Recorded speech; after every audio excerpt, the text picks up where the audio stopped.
श्री जीतन राम मांझी। एक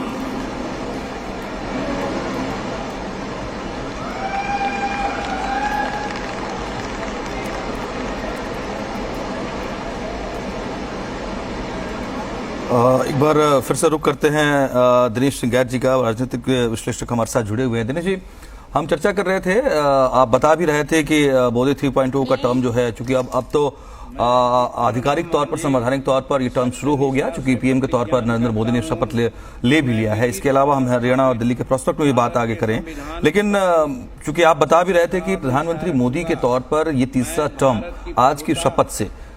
क्या चैलेंजेस नए लेकर के आ रहा है, किस तरीके से जो संख्या बल की स्थिति इस वक्त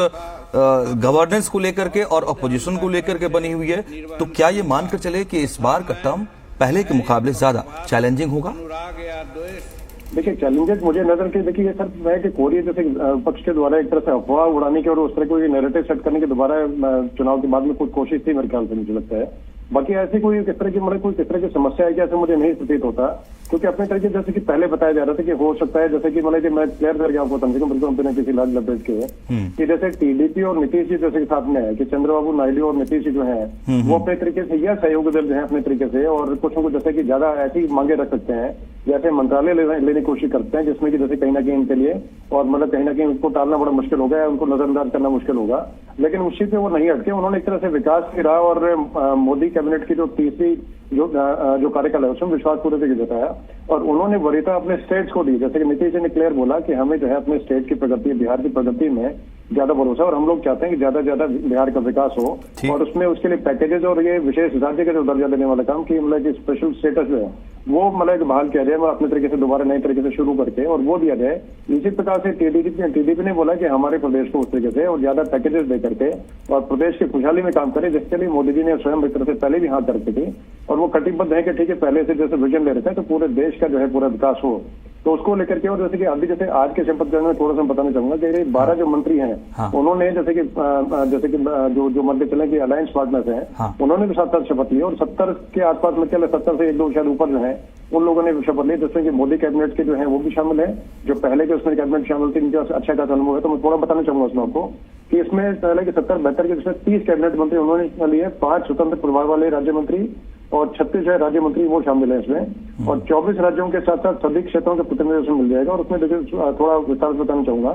कि 27 ओबीसी, 10 एससी, 5 एसटी, 5 अल्पसंख्यक, इन मंत्रालयों का नेतृत्व, और इसमें 18 वरिष्ठ मंत्री भी शामिल हैं, और 11-12 जो है एनडीए के सहयोग दलों के उसमें 43 मंत्री जो हैं वो 3 बार से ज्यादा के कार्यकाल में शामिल रह चुके हैं। और अपने तरीके देखिए आगे विकास के जैसे कि पंख जो लगा के जिससे कि चलने की बात कहते हैं, तो देखिए थोड़ा उसमें बताना चाहूंगा, उसमें मेरी थोड़ी आवाज आ रही है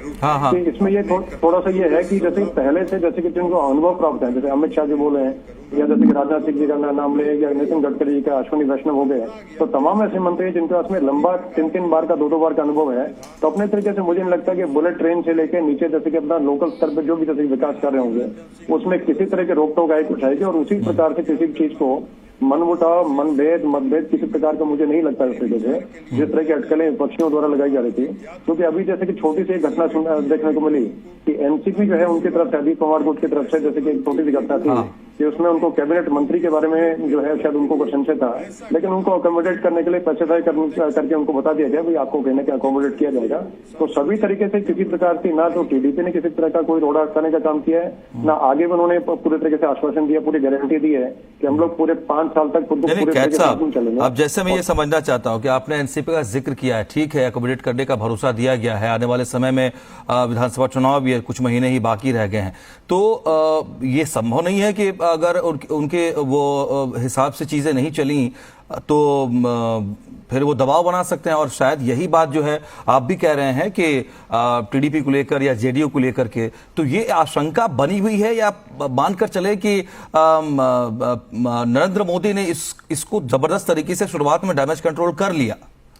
मैं बिल्कुल पूरी तरीके जो आपने जो लास्ट सेंटेंस बोला उसमें देखिए बहुत सारी चीजें उसी के अंदर है, सारी चीजें कि डैमेज कंट्रोल करने का काम उस तरीके से कर लिया कि इन्होंने जैसे कि पहले स्टेप पे जैसे कि जो कैबिनेट कमेटी ऑन सिक्योरिटी, तो उसमें 4 मंत्रालय आते हैं जो अहम मंत्रालय है, गृह हो गया, विदेश हो गया, और उस तरीके से क्या नाम फाइनेंस हो गया और डिफेंस हो गया। तो ये 4 मंत्रालय उन्होंने स्पष्ट बोला, पहले तरीके से पहले फ्रंट फुट जाकर के खेलने के लिए उन्होंने साफ बोला कि हम लोग ये 4 मंत्रालय सीसीएस वाले जो 4 मंत्रालय वो किसी के साथ शेयर नहीं करेंगे। उसके बाद में क्लियर किया कि ठीक है, हम लोग सभी का समावेश करके सभी का ध्यान रखते पूरे तरीके से ऐसा करेंगे, कैबिनेट एक परिवार के तरह चलाने का काम करें। और दूसरा देखिए, अपना एक अपना तो दिखाने के लिए चिराग पासवान उनके साथ में दिखाने का काम किया, या जैसे कि अपना जैसे और जो दल के सदस्य थे तो उनके साथ पूरे तरीके से उन्होंने एक फैमिली की तरह व्यवहार किया। और टीडीपी जो है उसकी तरफ से बिल्कुल वक्तव्य क्लियर साफ है कि हम लोग पूरे 5 साल तक किसी प्रकार की इस तरह की चीजें नहीं करेंगे। जैसा मोदी जी बोलेंगे हम लोग वैसे करेंगे। हमें अपने स्टेट की वरीयता जो है और स्टेट की जो मिलेगी जो प्रगति है उसकी प्रेफरेंस पहले में रखना है। उसी प्रकार नीतीश जी जो है, जैसे उन्होंने मान सम्मान को लेकर के पहले से बड़े भाई की भूमिका में लेकर के उनको और पैर छूकर के उनसे आशीर्वाद लेने और बड़े भाई की तरह उनको देख करके उस तरह का सम्मान दिया। तो एक तरह से बॉडी लैंग्वेज देखिए बहुत कुछ चीजें बताती है। तो अपने तरीके से मुझे नहीं लगता कि इस तरह की कोई चीजें हैं कि जैसे पहले बताया कि ब्लैकमेलिंग हो गई या बैकफुट पे ला रख देंगे। क्योंकि देखिए इसमें एक चीज और मैं बिल्कुल स्पष्टता से बताना चाहूंगा जो कि शायद हर कोई बोलना नहीं चाहता। नंबर गेम जो है उन्होंने पूरे तरीके से साधने का काम किया। 303 के आसपास जो है लेकर के आ गए थे। तो उसमें अगर 28 सदस्य अगर बाई चांस किस तरीके से अगर वो अपने तरीके साफ तरीके से, जैसे बताया गया था कि जेडीयू की तरफ से भी हमें प्रधानमंत्री पद का ऑफर मिला है, लेकिन हम लोग नहीं गए क्योंकि हमें पूरे तरीके से मोदी जी भरोसा है। लेकिन किस तरीके से मान के चलने के ठीक है, वर्स्ट कम वर्स्ट सिनेरियो में और अगर 12 जैसे कि नीतीश जी के सदस्य कम अगर होते हैं या 16 टीडीपी के किसी कारणवश मतलब ऐसा बड़ा दुर्भाग्यपूर्ण हो, क्योंकि ये भी नहीं चाहते कि इनका स्टेट का जो लक्ष्य है अपना आगे बढ़ाने का। कैसा मुझे लगता है आपकी बात बड़ी तार्किक इसलिए भी नजर आती है जो आप कह रहे हैं कि सहमति शानदार तरीके से बढ़ेगी कि आप देखिए कि 12-12 आप बीजेपी जेडीयू आप बिहार में लेकर के आए, फिर भी 2 सीट पर को लेकर के कहीं कोई दिक्कत नहीं है। 16 लेकर टीडीपी आती है लेकिन फिर भी उन्हें भी उतनी ही सीटें मिलती है, तो कोई दिक्कत नहीं है। तो शायद ये भी एक एग्जाम्पल है जो आपने कहा कि साथ मिलकर चलेंगे, जो भरोसा पीएम को दिया गया है, नरेंद्र मोदी को दिया गया है। बिल्कुल पूरे तरीके से देखा था कि उन्होंने जैसे कि नहीं तो अदरवाइज क्या होता है, जैसे कि पहले शुरुआत में अटकलें लगाई जा रही थी कि स्पीकर का पद जो है टीडीपी चाहती है, और अटकलें बहुत सारी इस तरह की थी कि पेट्रोलियम मंत्रालय चाहते हैं, स्वास्थ्य के चाहते हैं। लेकिन देखिए मैं स्पष्ट करूं कि जैसे कि आपको जैसे सीसीएस पता है, उसी प्रकार से शिक्षा का जो मंत्रालय जो है वो किसी तरीके से शेयर करना मुझे नहीं लगता चला आगे कुछ अगर बात बढ़े तो अलग बात है। लेकिन शिक्षा को वरीयता लेकर जैसे कि 2024 का जो कैबिनेट रहेगा वो शिक्षा को और वाले जैसे कि मतलब इंफ्रास्ट्रक्चर हो गया, इनसे डेवलपमेंट और हेल्थ को भी इस तरीके लेकर के अगर किसी सहयोगी को बच्चे अगर दिया भी जाएगा तो उसके साथ में तालमेल ऐसा बैठा के कार्य करेंगे कि जिससे किसी प्रकार की रुकावट ना हो। अगर रुकावट देखिए अगर आनी होती तो अभी के अभी जैसे कहीं ना कहीं नाराज होकर कोई ना कोई इनमें गठबंधन दल के जो सदस्य हैं वो कोई ना कोई बैठ जाता है। लेकिन अभी भी जैसे स्टेटमेंट बिल्कुल पॉजिटिव है, किसी भी तरीके से ना तो एनसीपी जैसे कि अजीत कुमार गुट है उनकी तरफ से जैसे कि प्रफुल्ल पटेल उन्होंने स्पष्ट बोला, वो भी खुश है, उन्होंने बोला कि किसी कोई बात नहीं, पहले कैबिनेट मंत्री आ चुका हूँ